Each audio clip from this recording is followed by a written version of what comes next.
come down here. Is that still showing up? I wonder if it'll. There we go. Okay. Thank you, sweetheart. Appreciate that. She's a trooper. She's very pregnant. We can hear you back here, so can you use the mic, please? I will talk loud. Is that good? That's fine. All right. Thank you, honey. I appreciate it. Today, I am very privileged to talk to you guys on the very first day of this new class. Banjo, what's up? Long time no see. All the way from the Philippines. Sorry. Bridget and I love being here. We love serving. It's been an unbelievable opportunity to teach classes. I currently teach an Intro to Digital Marketing class here. I teach entrepreneurial leadership for the first semester this semester, and then we'll see if we keep on going after this semester, to be determined. Today, a lot of you who have been my students in the past, or some of you who have been my students, some of this might be a little bit of a refresher. You might hear some stories that you've already heard, so I apologize. But I want to talk specifically about getting in over your head and loving it, okay? Get in over your head and love it. And of course, you gotta be kidding me. There it is. Okay, so the internet, if you type in get in over your head into the Urban Dictionary, this is what you'll see. The phrase in over your head is used when one is too deeply involved with something or someone, or has more difficulties or problems than one can manage. You can use the idiom in over your head to advise someone he needs help. This rings very true for a lot of what I've done over the last 4 years since I was a student. I've needed a lot of help. There's been a lot of times that I've been in over my head. But I've learned, and I hope that what you'll listen to and kind of learn as you get going, is that getting in over your head as an entrepreneur, as an individual, as a parent, as a spouse, or whatever, when you get in these situations that seem way bigger than you, good things can happen. Bad things can also happen too. We'll talk a little bit about that. But get in over your head and love it. This is what I mean by get in over your head. I don't know if this clicker is going to work for me, so. Oh, there we go, of course. Okay, so real quick. A diamond is a beautiful thing, right? It's the most cherished jewel that we have in the world.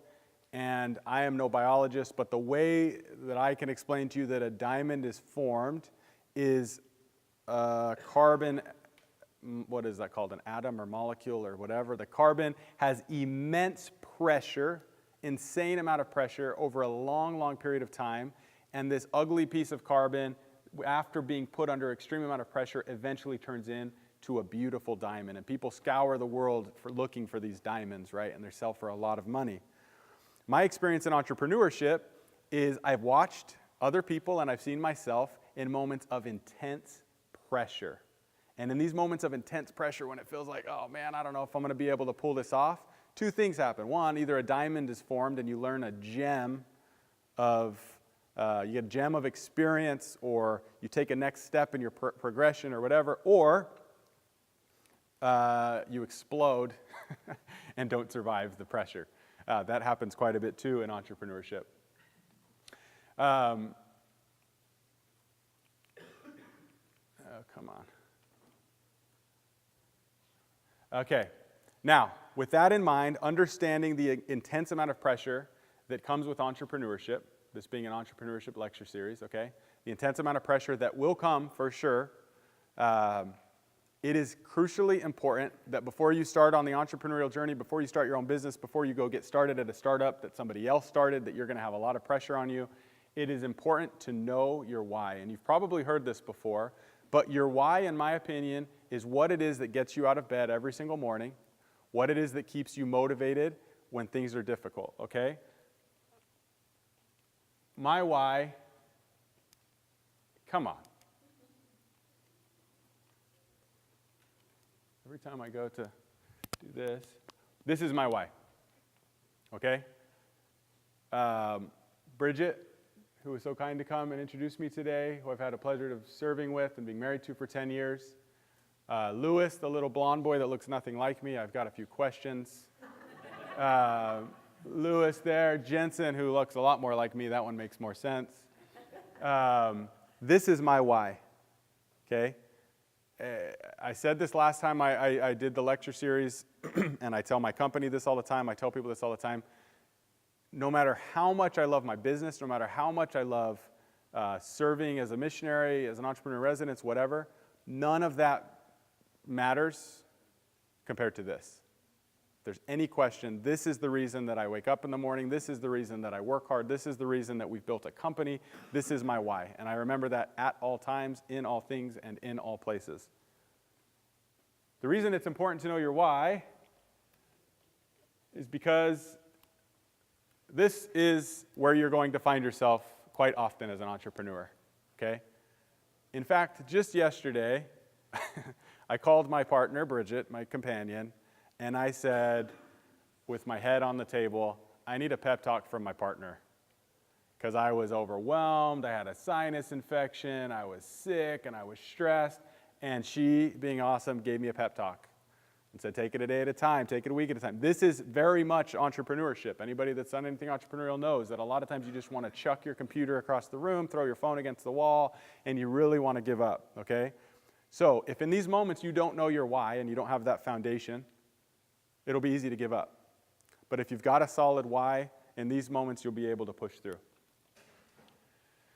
So today, I want to talk a little bit of story. I want to tell you about myself and my journey, starting at the very beginning with this guy right here. Little baller with my basketball. That's me. He's a cute little baby. I was born at Hill Air Force Base in Layton, Utah. My parents were divorced when I was really small, so I grew up with just my dad and my older siblings, and we moved all over the world. I lived in Japan, I lived in Germany, I lived in South Carolina, a bunch of stints in another couple places. And I had an amazing upbringing, love my family, they're great. Graduated high school, went on a mission to Guatemala, came home, met my wife, Bridget, got married, and all of that led me to this moment. This is an embarrassing picture of me. And the reason I like this picture when I prepared this presentation is I was looking for a picture that would very much define my moment of what in the world am I going to do with my life. And this is a great picture that kind of sums that up. Knowing me and knowing Bridget, this is a selfie I probably took because she hates when I have a mustache. And as you can see, everybody hates when I have a mustache. It's not a pretty thing. And so I probably was just goofing off and took a selfie and sent it to her. But at this moment, I was a senior at BYU, Hawaii. I took this picture from the car, dreading getting out of the car to go knock another door, to sell a security system, to make a little bit of money, to make ends meet as we were students at BYU, Hawaii. Because I lived in Hau'ula in a little house that we couldn't afford. My money was out, and so I'd go out once or twice a week, and I would just try to sell a security system for a company that doesn't even exist anymore, a local Hawaiian company, to get some money in so that I could make ends meet. I will tell you, we always did make ends meet, and I attribute that to doing my best to live a good life and paying tithing even when it didn't make any sense to pay tithing, okay? But we did do that, and this was a moment. At this point, I had no idea what I was going to do when I graduated. As Bridget mentioned, I was an international culture studies major with communications and anthropology emphasis. For those of you that are studying those things, great, that's awesome. There aren't very many jobs for you when you graduate. Sorry. But you can go get a PhD and then you can become a professor, all these things, right? And that's what I thought I was going to do. If anything, I always was an entrepreneur. I was always selling things, whether I was selling Pokemon cards in the backyard or pixie sticks out of my backpack at school. I was always selling something. I loved entrepreneurship. I knew that I wanted to do something. The reason that I studied international culture studies, even though it made no sense from a professional standpoint, is because I followed a prompting to study something that I was that felt true to my core, true to my divine nature, what was in me, something that I knew that really would ring true for me. And if I did that, then everything else would work itself out. Okay, so I studied communications, anthropology, and the international culture studies major. And I've discovered something. I discovered something even in that moment when I could have given up, when I could have said, you know what, let's call your parents and ask for money, or call my dad and ask for money, or whatever, right? I did at this moment when we had to make ends meet. I learned, and I continue to learn, that opportunities are all around you. In this moment, there are opportunities all around you, okay? Ask for those opportunities. We all know what I mean by that. You can pray to ask for those opportunities, or you can ask the people around you for opportunities, because there are opportunities around you. Once you ask for those things, then seek them out. Don't just ask and then sit there, but ask and then look, actively look. And then once you've sought them out, then find them and get to work. I cannot stress the last 3 words enough. Get to work. It is not enough to ask, seek, and find and sit there, but to ask, seek, and find, and then to get to work. This may sound familiar to you. Matthew 7:7. It's the scripture that we memorized as a family last week. Ask, and it shall be given you. Seek, and you shall find. Knock, and it shall be opened unto you. Okay? Opportunities are all around you. So, at this moment, I'm a college, at BYU High, senior. Didn't know what I was going to do. I was looking for opportunities. I was working hard to try to find those opportunities. And I'll give you the brief background on how MWI, the company that I now run and own, came to be. My business partner, Josh Steimley, is my brother-in-law. He's 11 or 12 years older than I am. We grew up. He married my sister when I was 11. So while I was off being an 11-year-old and a 12-year-old and a 13-year-old, he was starting a company called MWI and married to my sister. It was a design and development agency. They designed websites for people in the .com era of the early 2000s. I knew nothing about what he did, and he and I had very little in common, him being a college student and then adult, and me being just a young kid. But in time, he approached me as a student. When I was a student here, my grandfather passed away in 2012. I flew home to go to the funeral. Josh and Bryn, my sister, picked me up from the airport. Again, that guy with the mustache, that's where I was in my life. I didn't know what I was going to do when I graduated. And Josh picked me up, and we started driving, having small talk. Josh, at this point, to me, was very much more like a distant cousin than a brother-in-law. I didn't know him very well. We didn't have that great of a relationship.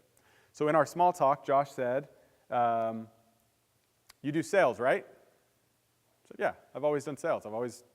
For sure. So we started talking about sales, and he told me about a company that he started called Full Occupancy. Full Occupancy, to keep it brief, was an online template website solution for small mom-and-pop self-storage companies. So little self-storage companies could pay $50 a month, and they could get a website up on the internet, okay? So Josh saw an opportunity. He said, oh, this would be a great thing to do. So he built the whole platform, and then he asked me if I would help build a sales process for it, because he knew that I'd done sales, and he had a sales guy, but he didn't know how to sell. Josh has never known he could never crack that code in any of his entrepreneurial endeavors. So he asked me to help out.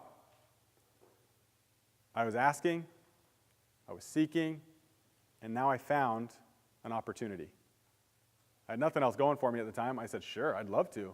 And he even offered to pay me a couple $100 to do it. So I said, sweet. That'll buy me a couple jugs of milk at Foodland. So I decided to go for it. And so this other company, Full Occupancy, I started to build a sales process for it. And I hired a salesperson for him. And then within a short period of time, that salesperson that I hired for him quit. Literally from one day to the next. She's like, oh, my dad is in Australia and he needs me. And she took off. And I had already built out the sales process that I believed would work for this product. And there was an opportunity, another opportunity, not just to teach somebody how to sell it, but to actually be the person selling it. So I said, Josh, send me over all your call lists, send me over all your email lists, anything you've got, and I'm going to get to work on this. And so I started doing that. I probably sold 7 or 8 over the next week or two, 7 or 8 of these websites. It was $50 a month. $50 a month times 7 is $350 a month. It's not that great of a business yet, right? And so in doing this and in working on selling these little, small, cheap websites, a lead came through the door that we had generated. And that lead was for a bigger warehouse in New York City. And that bigger warehouse in New York City didn't just need a $50 website. They needed a bigger website. And they needed what they called SEO. At the time, I had no idea what SEO was. But they asked me on the phone, do you do SEO? I quickly Googled what SEO was. And I had remembered hearing that my partner had talked about SEO, and he knew something about it. I didn't know what it was, but I said, yeah, we can figure out SEO for you. And he said, okay, if you can get me a price, get back to me. So I did. Opportunity. SEO, sweet. That sounds like, I know that I've heard about it. I know that I could probably find somebody to get it done. So I said, yeah, we can take care of that for you. I called Josh, and he said, sure enough, you were right. I actually have a company called MWI, and MWI does SEO. But MWI is back at square one. We don't have any clients. It's just my website sitting there. I put all my eggs in this basket of full occupancy. I haven't touched MWI for a year. And I said, opportunity, do you mind if I try to close some deals for MWI? And he said, sure. So I closed that deal. And that deal, I think, was for $750 a month for us to manage their SEO. It was a lot more than $50 a month, right? Again, I saw an opportunity. I capitalized on it, and good things happened.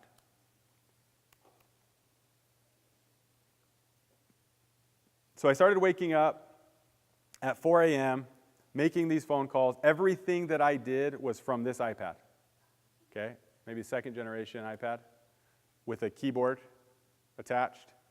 And everything I did, even my phone calls, because I can't remember what area code phone number I had, but I actually set up a Google Voice with an 801 number. And I was making calls from 801 because that's where MWI was based out of. So I was doing every single thing, emailing, answering phone calls, taking phone calls, making phone calls, Skyping, everything from my iPad. That's the world that we live in today, right? All you need is an internet connection and something to get you online, and you can start a business. And I learned, hopefully you heard as I went through that, I asked, I saw, I found, and then I found an opportunity and I capitalized on it, and what did it do? Created another opportunity. So I said, sweet, I'm going to capitalize on that opportunity. Capitalize on it. What did it do? Created another opportunity, okay? So opportunity capitalized on creates more opportunity. I've learned that over and over and over again as I've continually got in over my head, found opportunities and capitalized on those, okay? Opportunity capitalized on creates more opportunity. Now what happens if you don't? What happens if I wouldn't have capitalized on one of those? Who knows? That's the fact of it. I don't know. All I know is that, and I'm sure there's plenty of opportunities that I didn't capitalize on that I'll never know what could have happened. But when you capitalize on opportunities presented to you, good things happen and more opportunities create themselves. So this is me and Josh in that house in Hauula that we were renting, that little bungalow. This is me and Josh. And me and Josh would have conversations for 3-4 hours at a time. We would sit there and we would talk about what we wanted to create, okay? What was MWI? What were we going to turn this into? Because I started to close deals for MWI. Okay, we started to bring in more business for MWI. And it was like, oh, this could be what I do when I graduate. So we started having these long discussions about what we wanted to create MWI to be. Not just the services that we wanted to offer, but what MWI could do and what type of people we wanted to surround ourselves with and what type of difference we wanted to make through this company, MWI. So we had these long conversations. I can still remember 3-4 hour conversations right where I was sitting when I had these conversations with Josh because I was so stoked and excited to start this business and figure out what we could do next. And so we decided very early on, just like I told you before, it's important to know your personal foundation and your personal why. I give you my recommendations on what I suggest yours should be, family, faith. We had to come up with our business why. And I can still remember right where I was sitting when we had this conversation. Our business why was to build a company where the greatest people wanted to work and the greatest clients wanted to bring their business. We figured if we could create a business where amazing talent and amazing people that were just good, solid individuals wanted to come and work, then that would be fun. That would be exciting. It would be a great environment that we could create that we would feel fulfillment going into every single day. But then we also wanted to create a business that did good enough work that the greatest clients would want to bring their business to us, and they would trust us with that. They would trust giving us money each month for us to do the work, okay? The second thing that we wanted to do is to make the world a better place. Now, this is cliche as ever. You can't get more cliche than, oh, I want to make the world a better place, right? How altruistic, right? But it is true. At our core, Josh and I, we just wanted to do our little small part to make the world a little bit better place. And we figured if we could create a business where the greatest people were coming to work, where we were working with amazing clients, if we treated those people right, if we provided great pay and benefits and a great culture, all of these things, then we'd be making the world a better place for those individuals. And I've seen that come to pass as we've hired and grown and had employees whose children have a heart defect and they've got to go and they've got to do all of these medical things that would have cost them a fortune, but we cover their benefits and pay for their premiums, and they're able to go and do that. And I've watched it as they've grown and progressed and become better at what they do as individuals, and it's just been Awesome, right? We're making the world a better place in our own little way. So those were our business why. Now you'll notice, and what I would highly recommend to you as you get started on a business or any endeavor that you're doing, you'll notice that our business why is bigger than digital marketing. Digital marketing is our business. But the why for that business is way bigger than digital marketing, okay? Our business is the means to accomplish our why. We want to make the world a better place. We want to attract great talent. We want to work with amazing clients. The means to get there is to provide digital marketing services, okay? It's not the other way around. I think that's an important priority to note. So, fast forward, here I am at graduation. These pictures always look great, right, when everybody's got like 1,000 lays on, and I thought it was just going to be super cool. And I got those lays on me, and I got so claustrophobic, I hated it. Thank you for doing it, honey. That was so nice of you. But I hated it. I remember being so hot and so heavy, and I was like, oh, get these things off of me. It felt so restricted. Anyways. Cool picture. Great picture. Yeah. Photo credit to Bridget, probably.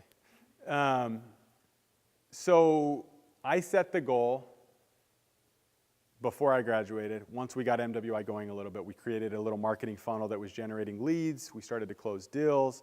I set the goal personally with my partner. I said, before I graduate, I would like to have this business extrapolated, meaning set to do, forecasted to do $1 million in revenue a year. This was about 6 months before I graduated. And about a week before I graduated, we closed the last deal to hit that goal. Here's a little life hack for you. It's my own little life hack that I think I made up. But our goal was to hit $1 million extrapolated in revenue before I graduated college. I thought that would be cool. I had read an article of a guy that did it in Idaho, started a marketing agency and took it to $1 million in a year. I was like, oh, I think I could do that. So that was the goal that we set. And I put it everywhere. I thought about it a lot. We talked about it in our meetings and stuff. And then I changed my passwords to everything to a very specific, it's different now, so don't try to hack into my email, but I changed it to a very specific thing related to this goal. So that every time I typed in my password anywhere, I was thinking, especially for my work stuff, I was thinking, oh, $1 million, I'm trying to get to $1 million, I'm trying to get to $1 million. Every time I typed in my password, I had to think about that. And you type in your password a lot, right? So that was the goal, and we hit it, and I felt, man, we're off and running. We've got this thing going. Time to put in the work, right? We've created a great opportunity for ourselves and for others. Let's get back to work. So an interesting thing happened. Up until this point, I had found a partner. The way that this worked, just so that you can actually take this from like, oh, this is something I could actually do. We had a great brand. We created marketing funnels for that brand that drove traffic. We converted that traffic into sales through an excellent sales process. And now the question is, well, how did we get all of the websites built? And how did we get all the SEO work done? How did we get all the paid search stuff done? We had a partner. I found a trusted partner that had already built all of that. And so we outsourced all of our work to this partner, and they became our fulfillment team. And they did what we call white labeling. They did all of the work as MWI, okay? That was the way that we fulfilled all of our work. But as I was grinding away and growing the business, and we had now maybe 20 clients or something, I was like, man, that goal, that why of building a place where people wanted to come work and where we wanted to build this great culture, I'm not getting that fulfillment by only having a team of 3 people, me, my partner Josh, and somebody we added named Curtis, who's still my right-hand man and co-CEO at MWI. I wasn't getting that fulfillment. And I figured the way that I was going to get that fulfillment was to start to hire people in-house and to stop using this third-party partner. So from 1 month to the next, I wouldn't recommend doing this, but I was naive. From 1 month to the next, we decided to fire our third-party partner and hire an SEO team and a website development team in-house. And very naive and getting in way over my head, as we're talking about today, I started looking for a head of SEO, somebody that could do SEO. We started looking online, and I found a guy in Chicago that fit the mold pretty much exactly for what we were looking for. His price point was right. And then we had a developer who we worked with named Michelle, who's still with us to this day, and she's amazing. And we had worked with her as a contractor. And so we said, these are the 2 people that we're going to hire. So we got in way over our head. I had never been to Chicago. I still, at this point, didn't know a ton about SEO, but I hired a guy in Chicago. I flew to Chicago, and we decided to start building the business in-house instead of outsourcing it to a partner. This is a picture of one of our first meetings in Chicago. I want to be very clear. I was in way over my head. This was about a month after graduating, maybe 2 months after graduating, trying to build this business. This place that we were at is actually Harrison, who was our first employee. He had a friend who had a brewery in South Chicago. And up above the kind of the bar area of the brewery, there was just a big loft. And he said, yeah, for $150, I'll let you use that for the week. So there's an internet connection. We had now upgraded from iPads to MacBook Airs. And we started building our business in that little room in Chicago. We started building out all of the systems, all of the processes, all of the tools, how much we were going to charge for things now that we were doing it in-house. And started working on the culture and how we wanted this all to go down. And we started to build the foundation of what MWI is today. If you have a worthy why, then it's okay to fake it till you make it. The reason that I really clarify that is because in today's world of influencers on the internet, everybody's selling a course for something and being an influencer for this and whatever. There's a lot of people that are faking it till they make it. You know what I'm talking about. That are obnoxious. Okay? I believe that it's great to fake it till you make it. It's great to put in the work. It's great to get in way over your head and fake it till you make it, as long as you have a worthy why and you are truly trying to provide value to the world. If you're faking it till you make it to sell garbage, it's not worth it. But if you're faking it till you make it in order to do a good thing and then that's okay. Everybody's got to start somewhere. So I want to tell you about a time that getting in over my head came back to bite me a little bit, okay? Dr. Jane. Dr. Jane is a world-renowned fertility medicine doctor, okay? He's in Santa Monica, California. He does all of the fertility medicine for all of the celebrities. He's got a big client list. He's the guy that goes on Oprah or Dr. Phil or The Doctors or whatever, all these TV shows when they need a fertility expert. And somehow, through our marketing funnels that we created, he reached out and asked if we could do his SEO. I sold this account from TVA, sitting in my apartment from my iPad, okay? And I was like, yeah, we can do your SEO for sure. Let's make this happen. He said, okay, great. So I got the deal closed. It was by far our biggest account at the time. And he said, this guy knows his stuff, right? He's an insanely smart doctor, and he's a very good businessman. And he said, I want to have meetings every 2 weeks where you pull up my Google Analytics and you go through every single report with me on what you guys are doing and how it's working. And I said, for sure, Dr. Jane, we can make that happen. Getting in way over my head. I didn't know how Google Analytics worked. I had never seen a report, but for sure, we'll make it happen. So I did a little bit of research on Google Analytics. I did a little bit of research on this SEO reporting and how it works. And 2 weeks in, we got on our first call. I get on the call with Dr. Jane. Hey, Dr. Jane, we're super happy to be working with you. And he said, all right, let's dive into the report. And me going about 2 minutes into that first report, he stopped me and said, what are you doing? Have you ever looked at one of these before? It is very clear to me that you have no idea what you're talking about. And I was humiliated, embarrassed, devastated. It's funny because all of these experiences I remember right where I was sitting when they happened. This one I was sitting in my mother-in-law's guest bedroom over Christmas break. And I was like, oh man, and he said, it is very clear to me that you don't know what you're talking about. Is this some sort of scam? I'm paying you a lot of money to do this for me. Now again, I had an amazing team doing the work that I had vetted, and they were doing awesome work for him. The problem was me as the account manager, who at this point I was doing all sales, account management, everything. I didn't have enough knowledge or information to be able to provide him what he needed on this phone call. So it wasn't a scam. It wasn't sketchy, none of that. It was just I wasn't prepared for that moment. I was in over my head, and it backfired.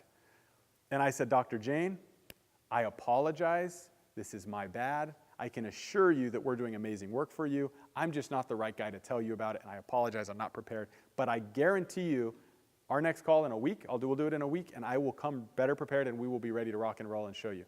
So I had a huge problem on my hands. Okay, our biggest client. Trust me, it was one of those moments where the computer was over my head, like, whoa, am I in too deep? Am I in over my head too far? Am I doing the right thing here? But I called smarter people than me. I reached out to them and I said, hey, you guys know this stuff better than me. I've got a call scheduled. Let's come prepared. Let's come in hot. And in a week, let's have a call with Dr. Jane and blow his socks off. And we did. I'm happy to say that 5 years later, Dr. Jane now pays us 3 times more than he did then. We've built multiple websites for him. We've helped him expand his business from Santa Monica, California, all throughout Asia. And he is an incredibly happy customer with MWI. And that all could have changed if I would have bailed on that first mess up, right? But I fixed it. We provided value. We got back to work. So getting in over your head always isn't going to be rainbows and butterflies. So next step in the journey, Hong Kong. My partner, for personal reasons, adopting a child, moved to Hong Kong. From Hong Kong, he and I still had every goal and every ambition just to grow our U.S. office because we were small and we were nimble and we were growing, and it didn't make sense to expand, right? You don't want to spread yourself too thin. So we were working on the U.S., so I was working long distance with him. But when he was in Hong Kong, an opportunity presented itself. The Canadian Chamber of Commerce asked if he would come and speak because they heard about his expertise in digital marketing. He said, sure, opportunity, I'm going to capitalize on that. We'll see what it turns into. So he went and spoke to the Canadian Chamber of Commerce, and when he got done speaking, they said to him, you sound like you know your stuff. Would you be willing to do this work for us? It was SEO work. Opportunity taken advantage of, opportunity created. Let's take advantage of the next opportunity, even if we're in over our heads. Josh and I don't speak Cantonese or Mandarin. He was brand new to China or to Hong Kong. I had never been there. We had no connections in Hong Kong to do fulfillment work, but we knew that if we got in over our head, we were the kind of guys that were going to find solutions and get things done. So he said, yeah, I'll get this work done for you. So we got our first client in Hong Kong, and Josh called me and he said, hey, we've got a Hong Kong client. Should we open a Hong Kong office? And I said, sure, why not? Let's see what happens.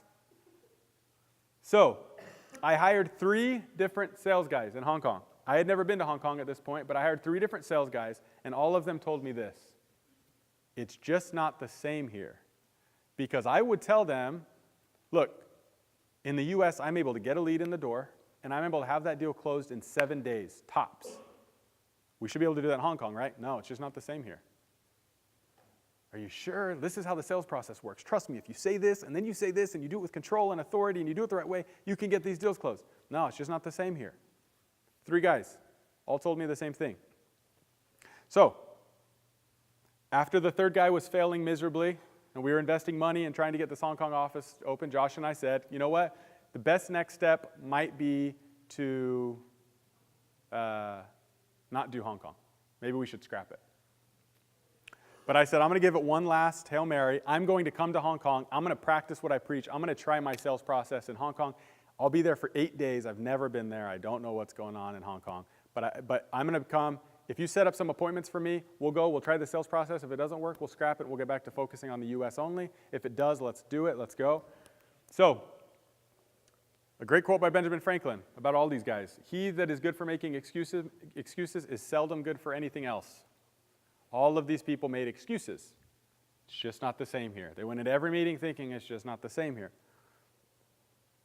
We went into our first meeting in Hong Kong. The first day I arrived, I was insanely jet-lagged with a company called Myaria. We walked in, and within 1 hour, we had a contract signed for 6 months, and we had our first SEO client, well, second after the Chamber of Commerce, ready to go. And I said, what? It works. Everybody told me it didn't work. And within that first week, we closed 3 other deals. And then I took a trip, and I came back a couple months later, and we closed a bunch of more deals. And then eventually, I found my managing partner for Hong Kong. His name's Jason Wong. Some of you know him. Some of you met him when he was here last year. This was one of our first meetings in Hong Kong. This was Curtis, who's my co-CEO at MWI. And that's Jason, who still works for us. He was our first employee. And this guy next to him, I don't know what his name is. I don't know where he is, because he came to 1 day of training to become our first account manager for Hong Kong, and I think he saw that we were in over our heads, had zero faith in the process, and never came back.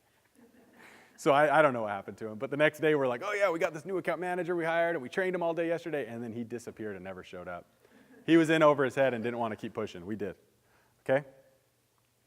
So I think my time's about up. Is that correct? Okay, so I'm going to skip forward a little bit. I just want to close with saying that I am still completely in over my head, and I'm still loving it, okay?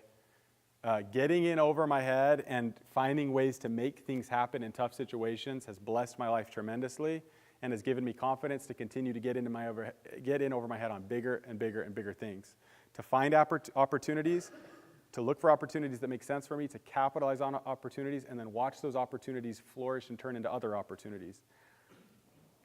Here's our team in Hong Kong a couple trips ago that continues to grow.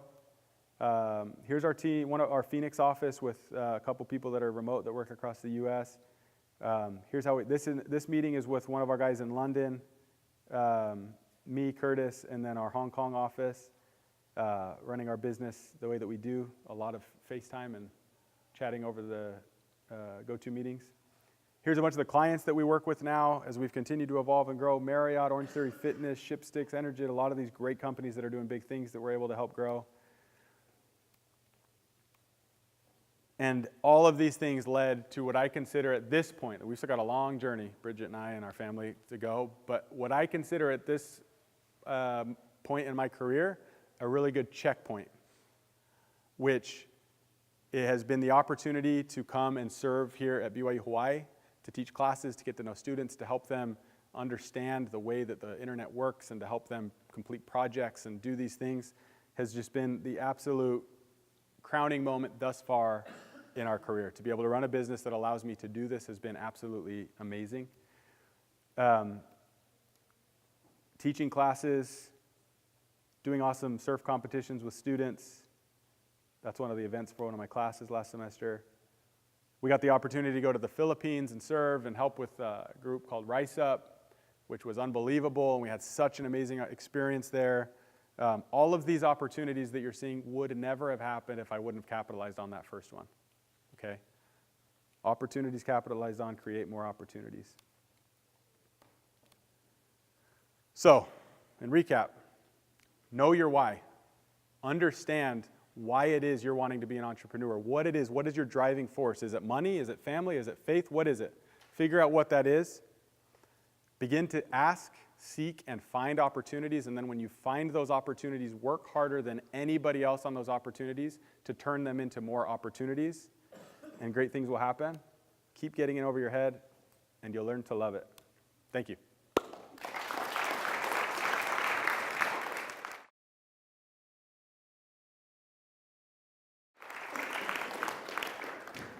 What? So I think we're supposed to do 5 or 10 minutes of Q&A. So, questions? So there's lunch afterwards? There is lunch afterwards, right? Yes. It's a great question. He wasn't listening at all. He was thinking about lunch the whole time. Lunch after this, if you go down this hallway, at the end, there's a lunch where you can come in. I'll be in there, and then you can continue to ask questions, and we can network a little bit and stuff. But yeah, so what other questions? You had a question? How many employees you have now for the company? I think MWI total right now, we've probably got about 40 employees, 42 employees. And then counting interns and stuff, quite a bit more. But between our US, Hong Kong, Hawaii, Tampa, and then opening up in London and Shenzhen and stuff, we've got, yeah. Yeah. What do you think the benefits are of starting up like your own business from the ground? I mean, you kind of came in when they were already going, but what are the benefits of starting like your own business and being involved in your own business compared to maybe like joining someone else or I don't know how to explain it, but like working for someone else? It totally depends on the type of work. When I was preparing for my mission, I worked at Costco in the meat department for about a month, and I hated every second of it. I was the sanitation specialist. Oh my gosh, it was the worst. And so doing that, I realized really quickly that the guy that was managing me was kind of a jerk. I didn't like the work. And I had always been kind of an entrepreneur, so it kind of planted a seed in me, like I want to do something where I'm in control, right? The problem is there's a lot more risk involved when you start your own business. I mean, that's the biggest variable, right? In today's world, the way that it works, though, you used to have a lot more risk when starting a business because you typically had to go get a bunch of money, get an investor and stuff. Now there's so many free options and free mediums to get a business off the ground, whether it's crowdfunding something or just getting a website up and building it yourself and trying to drive traffic to it through social media. All of those things you can do for free. So you can mitigate a lot of that risk.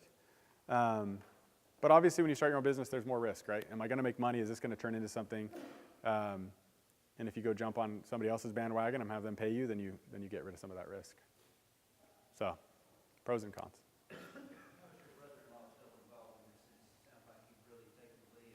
Yeah, for about 2.5 years, he's been founder and chairman, kind of. He's got other endeavors that he does. He's not involved in the day-to-day. Hasn't been for a couple years, but he and I are still very much like once a week we get on a phone call and we talk. He's kind of a visionary, and I'm more of kind of a visionary / integrator. Like I like to be in the weeds. He doesn't as much. So, yeah. So we still talk, and he's a huge part of a lot of the bigger decisions we make as we grow and expand. But he's not involved in any day-to-day operations or anything. Have you had any like legal involvement, like I don't know, court case, someone as far as like, for example, in real estate, you might have to evict someone, you have to go to court. Like, do you have anything related to?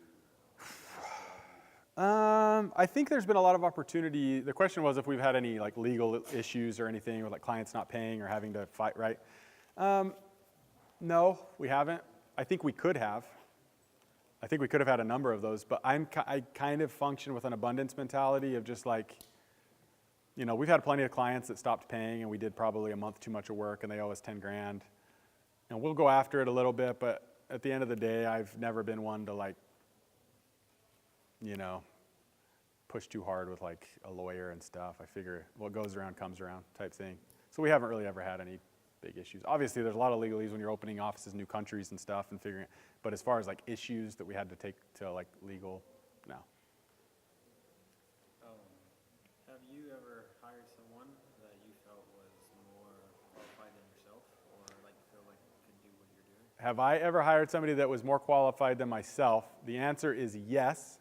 I try to hire only people that are more qualified than myself. Especially in the field that we're in, I don't know how to build a website. I mean, I know the generalities of how to build a website, but I don't build websites. Everybody that I hire is smarter than me. I don't try to hire people that are not smarter than me. There's certain things that I excel at that I hire people that I think can get as smart as me in that. But yeah, definitely trying to find people better than me. Have you ever had to turn away clients like on model grounds? Oh yeah, great question. Yeah, we've had, that's knowing your why, right? And having your foundation set. Because she asked if we've ever had to turn down clients on moral grounds. We have a very strict no. If it's something with the word of wisdom, we don't take it. If it's something with the law of chastity, we don't take them. We had a client once that was offering to pay us a lot of money, but it was a gambling service, and they just needed some stuff that you could have reasoned all day. You could have made it seem like it would be fine to work with them because it was a tangent to whatever, But we said, hard no, hard pass. So yeah, we stick to our guns on that. And it's interesting, as you grow a company, now we have 40 plus employees, and most of them are not members of the church.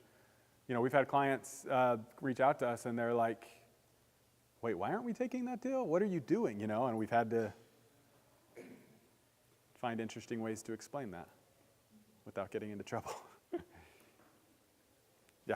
So you were doing sales your last year out here. What was your initial plan before these opportunities came along? I was either going to continue going to school, go get a master's and maybe a PhD and think about teaching or something, or I was going to probably start a pest control company. Because I had sold and managed pest control offices for 4 years in Utah, and I knew it, and I knew I could do it. So that was kind of one of those things. I was either going to continue my education or go and start a pest control company. Any other questions? Okay, I think we're good, right? Okay.